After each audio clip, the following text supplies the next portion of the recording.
जय हिंद बच्चों, अपना स्कूल ऑनलाइन चैनल में आपका स्वागत है। आज हम क्लास 7th में सब्जेक्ट सोशल साइंस में चैप्टर स्टडी करेंगे 19th chapter our state governments.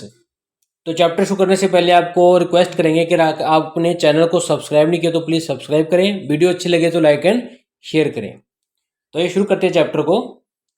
India is the 7th largest nation of the world extending over 3.28 million square kilometre. देखिए, जो भारत है हमारा इंडिया है वो 7वें नंबर पे है, लार्जेस्ट बड़ा सबसे बड़ा जो नेशन है इसका संसार का, जिसका एरिया क्या है 3.28 मिलियन स्क्वायर किलोमीटर है। फॉर द एडमिनिस्ट्रेशन कन्वीनियंस, ताकि हम आसानी से इसको रूल कर सकें, इसके ऊपर राज कर सकें, एडमिनिस्ट्रेट कर सकें। It has been divided into 29 states, इसको 29 राज्यों और 7 यूनिट टेरेटरीज में बांटा गया है। Each state has its own government, her state की, हर राज्य की अपनी एक सरकार है। Which is run on the lines of the central government, जिसको कि गवर्नमेंट चलाती है, जो कि सेंट्रल गवर्नमेंट है सबकी इंडिया में। तो union territories are administered by the president of India. देखिए, जो यूटीज हैं, यूनियन टेरिटरीज हैं, उनको देखिए हमारा जो राष्ट्रपति है इंडिया का वो चलाता है थ्रू ए लिस्टमेंट गवर्नर्स और चीफ कमिश्नर्स, जिसको क्या गवर्नर्स जहाँ उसके द्वारा चुने गए चीफ मिनिस्टर्स चलाते हैं, chief commissioner sorry. Both the central government and the state governments are independent in their working. तो देखिए, काम करने में सेंट्रल गवर्नमेंट जो सेंटर की है, दिल्ली में है, जो कि पूरे देश को चलाती है, और स्टेट गवर्नमेंट जो हर एक स्टेट को चलाती हैं, वो आपस में इंडिपेंडेंट है, आज़ाद हैं काम करने में। Division of powers between the centre and state is on the basis of 3 list. तो देखिए, जो इनकी डिविजन्स की गई हैं, पावर्स बांटी गई हैं सेंटर में और स्टेट की गवर्नमेंट्स में, वो 3 लिस्ट के बेसिस पे हैं। फर्स्ट क्या है, यूनियन लिस्ट। यूनियन लिस्ट में क्या है 97 सब्जेक्ट्स है जिसके ऊपर यूनियन ही काम करेगी। स्टेट में लिस्ट में क्या है 66 सब्जेक्ट्स है जिसके ऊपर स्टेट गवर्नमेंट काम करेगी। एंड कंकरेंट लिस्ट क्या है, ऐसे 47 सब्जेक्ट्स है जिसके ऊपर स्टेट और गवर्नमेंट अपना सेंटर और स्टेट दोनों मिलकर काम करेंगे। The central government is more powerful.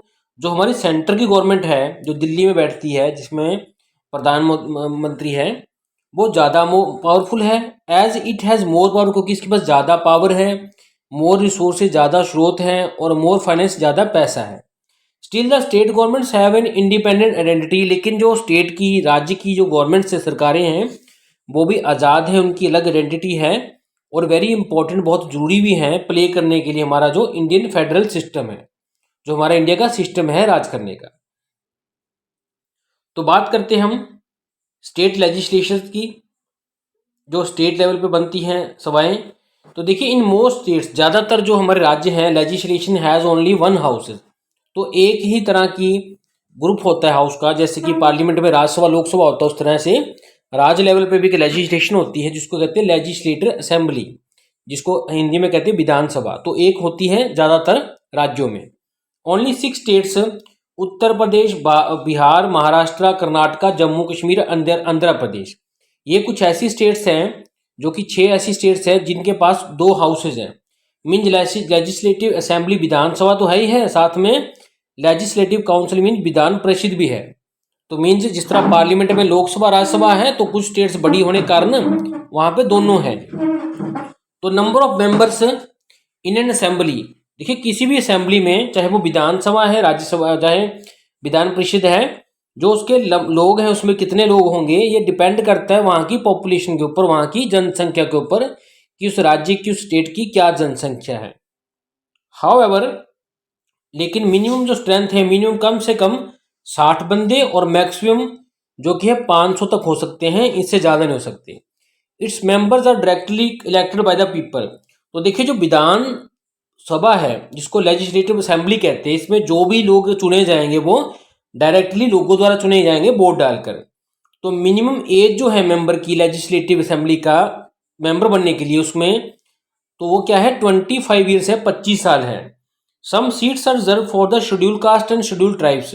लेकिन कुछ सीटें क्या हैं एससी और एसटी कैटेगरी के लिए रखी जाती हैं, जो जो उनमें से ही चुने जाएंगे। मान लीजिए किसी स्टेट में 100 सीटें हैं विधानसभा में, तो देखिए उसमें से मान लीजिए 10 सीटें एससी एसटी की है, तो 10 सीटों पे एससी एसटी के लोग ही खड़े होंगे मंत्री बनने के लिए।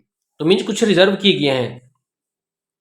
जैसे कि फॉर एग्जांपल पे तौर पे Uttar Pradesh has 4404 members in the legislative assembly and Mizoram has 40 only.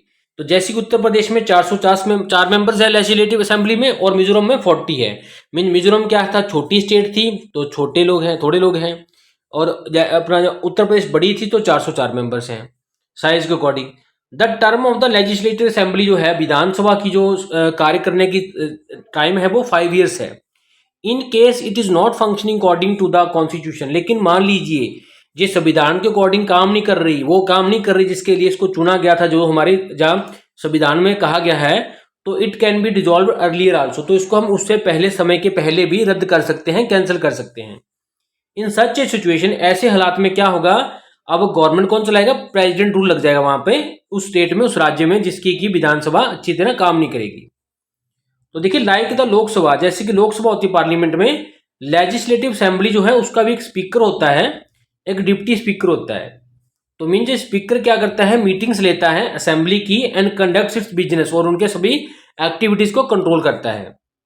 तो देखिए इसी में एक डू यू नो है, लेजिस्लेटिव जो लेजिस्लेटर है उसमें ओनली वन हाउस है जिसको कहते हैं यूनिकैमुलर हाउस। जिन स्टेट्स में सिर्फ लेजिस्लेटर एक होती है उनको यूनिकैमुलर कहते हैं, और जिस स्टेट्स में दो होते हैं उनको बाइकैमुलर कहते हैं, कि दो दो वाली, जिस मीन विधानसभा भी है विधान परिषद भी है। तो देखिए बात करें, देखिए जम्मू इंडिया का मैप है, इसमें देखिए स्टेट्स हैं और यूनियन टेरिटरीज है। देखिए ये अलग अलग कलर से दिखा रखी हैं, अलग अलग बाउंड्रीज इनकी, कि कितनी सारी स्टेट्स हैं। तो देखिए जो लेजिस्लेटिव काउंसिल है, जो विधान परिषद होती है, जो कहाँ पे होती है, जहाँ पे ज़्यादा बड़ी स्टेट्स हैं। जैसे कि कुछ कुछ पहले बताया था आपको, 6 स्टेट्स ऐसी हैं जो कि बड़ी हैं, तो उनको कंट्रोल करने के लिए विधान सभा के साथ साथ विधान परिषद भी है। तो ये क्या है, परमानेंट हाउस है, मीन्स पक्का हाउस है जिसको भंग नहीं कर सकते। Which can not be dissolve, जिसको कभी भी हम भंग नहीं कर सकते एकदम से। जैसे कि राज्यसभा थी, तो टर्म ऑफ मेंबर्स क्या है, 6 ईयर्स के लिए होती है, 6 साल के लिए होती है, लेकिन 1/3 1/3 बंदे जो उसके मेंबर्स हैं वो रिटायर होते रहते हैं एवरी 2 ईयर्स, हर 2 साल बाद। And they are replaced by the newly elected members, और साथ के साथ उनकी जगह पे नए आदमी रखे जाते हैं, मेंबर्स रखे जाते हैं। Vidhan Sabha elects its chairman and deputy chairman from amongst its members. तो विधान परिषद में जो चेयरमैन होगा, चेयरपर्सन होगा, डिप्टी चेयरपर्सन होगा, जो उनकी मीटिंग्स लेगा, वो उनके मेंबर्स में से ही चुने जाते हैं। तो मीन्स विधान जो सभा थी, पहले बात कही, वो राज्यसभा सॉरी लोकसभा की तरह है, और जो विधान परिषद है ये वाली लेजिस्लेटिव काउंसिल है, ये राज्यसभा की तरह है पार्लियामेंट में। तो minimum number of members in legislative is 40। तो कम से कम जो गिनती होगी मेंबर्स की विधान परिषद में, लेजिस्लेटिव काउंसिल में, वो 40 होगी, और it can not exceed 1/3 of the total membership of the assembly of the state. तो देखिए जो उसकी असेंबली थी उससे 1/3 से ज़्यादा नहीं हो सकते ले, और मिनिमम एज जो होगी मेंबर्स की वो है 30 ईयर्स। तो देखिए विधानसभा में था 25 और विधान परिषद में है ये 30 ईयर्स। लेकिन ये दो तरह की असेंबली सिर्फ कुछ 6 स्टेट्स में है, बाकी में सिर्फ विधानसभा ही होती है। तो बात करते हैं फंक्शंस का, स्टेट लेजिस्लेटर क्या काम करती है राज्य के लेवल पे। It makes law on the for the state, ये राज्य के लिए कानून बनाती है सब्जेक्ट्स के ऊपर जो कि स्टेट की लिस्ट में आते हैं, और कनग्रेंट लिस्ट जिसमें स्टेट और अपना जो सेंटर दोनों के ही साझे मुद्दे होते हैं। It passes the annual budget of the states, ये देखिए स्टेट्स का जो बजट है, कितना पैसा कहाँ खर्च करना है, ये पास करती है। It keeps check on the council of ministers and the state, ये देखिए जो मिनिस्टर्स हैं चीफ मिनिस्टर के साथ लगे हुए, उनकी एक्टिविटीज को उनके ऊपर कंट्रोल रखती है। Money bills can only be introduce in the legislative assembly, जो लेजिस्लेटिव असेंबली में जो विधानसभा है उसमें ही मनी से रिलेटेड बिल को इंट्रोड्यूस कर सकते हैं। When A bill is passed by the state legislator, जैसे ही जो विधानसभा द्वारा पास होगा, ये किसको भेजा जाता है, गवर्नर को उसके साइनों के लिए। लेकिन यही काम सेंटर में कौन करता है, लोकसभा, और साइन कौन करेगा, गवर्नर की जगह वहां पे प्रेसिडेंट करेगा, लेकिन स्टेट लेवल पे गवर्नर करेगा। तो elected members of the legislative assembly क्या है, टेक पार्ट करेंगे इलेक्शन में प्रेसिडेंट ऑफ इंडिया के। मीन जितने भी लेजिस्लेटिव के असेंबली के मेंबर्स हैं किसी भी स्टेट के चाहे हों, वो मिलके क्या है, इंडिया का प्रेसिडेंट चुनेंगे पार्लियामेंट के साथ मिलकर। तो बात करते हैं गवर्नर की। जिस तरह देखिए अपना सेंट्रल गवर्नमेंट में सबसे बड़ा प्रेसिडेंट होता है, उस तरह स्टेट में गवर्नर होता है। तो गवर्नर क्या है, राज्यपाल किसको कहते हैं, is appointed by the president of India. ये प्रेसिडेंट ऑफ इंडिया द्वारा, राष्ट्रपति द्वारा चुना जाता है 5 साल के लिए। Normally the governor does not belong to the state. देखिए नॉर्मली क्या है, जो गवर्नर होगा वो स्टेट का नहीं होगा जहां की उसको अपॉइंट किया गया है। The state administration is carried out in the name of the governor. जो जितना भी देखिए स्टेट में काम होंगे वो गवर्नर के नाम से ही होंगे। Where is the real power lies with the chief minister.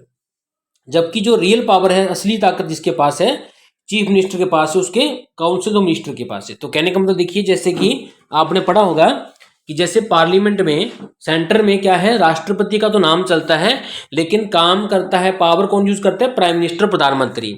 उसी तरह स्टेट में नाम चलता है सिर्फ गवर्नर का, राज्यपाल का, लेकिन काम कौन करता है, असली ताकत कौन इंजॉय करता है, चीफ मिनिस्टर और उसके मिनिस्टर, उसके मंत्री। तो like the president of India at the centre, जैसे कि बता रखा है सेंटर में प्रेसिडेंट होता है राष्ट्रपति, तो गवर्नर क्या है, हमारी स्टेट में टॉप पोजीशन पे है। और जैसे प्रेसिडेंट का बेनिफिट, जितने भी ताकतों को यूज करता है प्राइम मिनिस्टर, उसी तरह चीफ मिनिस्टर क्या है, स्टेट में सभी गवर्नर्स की पावर को यूज करता है। तो पावर्स की बात करें गवर्नर की, क्या है, governor appoints the leader of the majority party of the coalition as the chief minister. तो देखिए स्टेट में जो भी इलेक्शन हुए थे उसमें से जिसको पार्टी को ज्यादा वोट्स मिली हैं, उसका जो चीफ मिनिस्टर है वो गवर्नर अपॉइंट करेगा। The council of minister is also appointed by him on the advice of chief minister. तो मुख्यमंत्री के साथ बैठकर उसके जो साथ के साथी हैं, जो मंत्री हैं, जो चीफ मिनिस्टर को हेल्प करेंगे, वो भी गवर्नर उसके साथ मिलकर चुनता है। All appointments to the high office, जितने भी अपॉइंटमेंट्स है राज्य में हाई लेवल की, वो गवर्नर चुनेगा। He can address someone dissolve the legislative assembly. वो देखिए जो विधानसभा थी, जो भी बात की थी, जिसमें उम्र 25 साल होनी चाहिए, जो 5 साल के लिए होती है, उसको किसी भी समय एड्रेस कर सकता है, मीटिंग ले सकता है, सम्मन दे सकता है, कुछ पूछ सकता है, या उसको रद्द कर सकता है। Every bill which the state legislative assembly passes, जो भी बिल पास होता है विधानसभा द्वारा, स्टेट लेजिस्लेटिव द्वारा, वो लॉ बनता है जब उसके गवर्नर के साइन हो जाते हैं, उसकी रजामंदी हो जाती है। Like the president of India, जैसे कि राष्ट्रपति होता है, governor can also issue an ordinance when the state legislative not in session. तो देखिए जब भी स्टेट लेजिस्लेटर काम में नहीं है, सेशन में नहीं है, वो ऑर्डिनेंस पास कर सकता है अपना प्रेसिडेंट की तरह। गवर्नर कैन रिड्यूस और pardon the punishment awarded to a criminal under the state rules. तो देखिए जो राज्यपाल है, गवर्नर है, उसको ये अधिकार है, वो किसी की सजा कम कर सकता है या माफ कर सकता है जो भी उसको दी गई है किसी केस में। Governor also has some discriminatory powers, उसको कितने कुछ डिस्क्रिमिनेटरी पावर्स होती है, जैसे he can exercise on his own without the advice of chief minister and council of the ministers. तो देखिए जो वो एक्सरसाइज कर सकता है बिना चीफ मिनिस्टर या काउंसिल ऑफ मिनिस्टर्स के। जैसे एग्जांपल पे, recommendation for the president rules in India, in state sorry, अगर राज्य में प्रेसिडेंट रूल लगाना है तो वो बिना चीफ मिनिस्टर, काउंसिल मिनिस्टर को बिना बातचीत किए लगा सकता है। Union territories of Andaman Nicobar, Delhi and Pondicherry have lieutenant governors. उनमें देखिए लेफ्टिनेंट गवर्नर्स होते हैं। Chandigarh, Dadra and Nagar Haveli and Daman and Diu, Lakshadweep में क्या है, एडमिनिस्ट्रेटर्स हैं। तो मीन जो ड्यूटीज हैं जो कि डायरेक्ट प्रेसिडेंट के अंडर चलती हैं। तो देखिए डूजनों में है Raja Gopalacharya was the last governor general of the free India. देखिए राजा गोपालाचार्य क्या थे, लास्ट आखिरी गवर्नर जनरल थे हमारे फ्री इंडिया के, फॉर द 20 मंथ्स, 20 महीनों के लिए। आफ्टर हिम, उनके बाद क्या था, गवर्नर जनरल का जो पद था उसको चेंज कर दिया गया था, उसको अबॉलिशमेंट खत्म कर कर क्या कर दिया गया, प्रेसिडेंट ऑफ इंडिया उनकी पोस्ट का नाम रख दिया गया था। तो बात करते हैं chief minister and his councils की। तो चीफ मिनिस्टर क्या है, देखिए is the most important functionary of the state government. तो स्टेट की सरकार में, राज्य सरकार में जो चीफ मिनिस्टर है, सबसे इंपॉर्टेंट फंक्शन करने वाला आदमी है। ही एंजॉय द रियल पावर्स, देखिए वो सभी की सभी पावर्स जो है असल में यूज करता है जो कि गवर्नर को दी गई है। ही एक्ट एज ए लिंक, वो एक लिंक के तौर पे काम करता है गवर्नर के बीच में और काउंसिल ऑफ मिनिस्टर्स के बीच में। बात करते हैं फंक्शंस की। Following are the main functions council of ministers के। मीन जो काउंसिल, मीन जो लोग चीफ मिनिस्टर के नीचे काम करते हैं, उसके ग्रुप के मिनिस्टर, उनका क्या काम है, एडमिनिस्टर करना, मेंटेन करना law and order in the state, अपने अपने राज्यों में लॉ को बरकरार रखना और राज करना, रूल करना तरीके से, एग्जीक्यूट करना, लॉज को लागू करना, डिसीजन लेना असेंबली में as well as union governments में डिसीजन लेना, सलाह देना। Formulates policies for the state activities, state में एक्टिविटीज के लिए नई नई पॉलिसीज बनाना। Give advice to the governor, governor को सलाह देना। मेक्स लॉ, कानून बनाना किसकी हेल्प से, स्टेट राज्य की हेल्प से, लेजिस्लेटिव की हेल्प से, किसके लेवल पे, स्टेट लिस्ट पे, और कंकरेंट मीन जो सांझी लिस्ट है स्टेट और सेंटर दोनों के ऊपर। तो देखिए डू यू नो में है देयर आर 610 डिस्ट्रिक्ट है इंडिया में which are administered by the respective state और यूटी गवर्नमेंट्स, जो कि उनकी अपनी राज्य या यूटी गवर्नमेंट्स द्वारा, सरकार द्वारा चलाई जाती है। तो बात करते हैं यूनियन टेरिटरीज की। तो देखिए ये होती क्या है, areas directly administrated by union government. देखिए जो भी एरियाज सीधे ही यूनियन गवर्नमेंट द्वारा, सेंट्रल गवर्नमेंट द्वारा चलाए जाते हैं, उनको यूनियन टेरिटरीज कहते हैं। जैसे कि अंडमान निकोबार है, लक्षद्वीप है, पौंडीचेरी है, दादरा नगर हवेली है, दमन एंड दीव है, चंडीगढ़ है, दिल्ली है, ये 7 हमारी ऐसी यूटीज हैं जो कि डायरेक्टली स्टेट अपना यूनियन द्वारा चलाई जाती हैं। सच एरियाज आर स्मॉल, इनका कारण क्या है, ये एरियाज बहुत छोटे हैं, इनकी पॉपुलेशन बहुत छोटी है, एक्सेप्ट दिल्ली, दिल्ली को छोड़कर, जो कि हमारी राजधानी है इंडिया की। It is now called, Delhi को क्या कहते हैं, national capital territory of Delhi, NCT Delhi. तो it enjoy a special status unlike other union territories. देखिए बाकी यूनियन टेरिटरीज की के नाम लाइक तरह होके ये इसका एक अलग सा स्टेटस है, जहां पे जो एडमिनिस्ट्रेशन जो है वो लेफ्टिनेंट गवर्नर करता है या चीफ कमिश्नर करता है ओनली। तो Delhi has an elected assembly, Delhi की इलेक्ट की जाती है असेंबली, और एक काउंसिल ऑफ मिनिस्टर्स रखे जाते हैं जो कि चीफ मिनिस्टर को हेल्प करेंगे एज वेल एज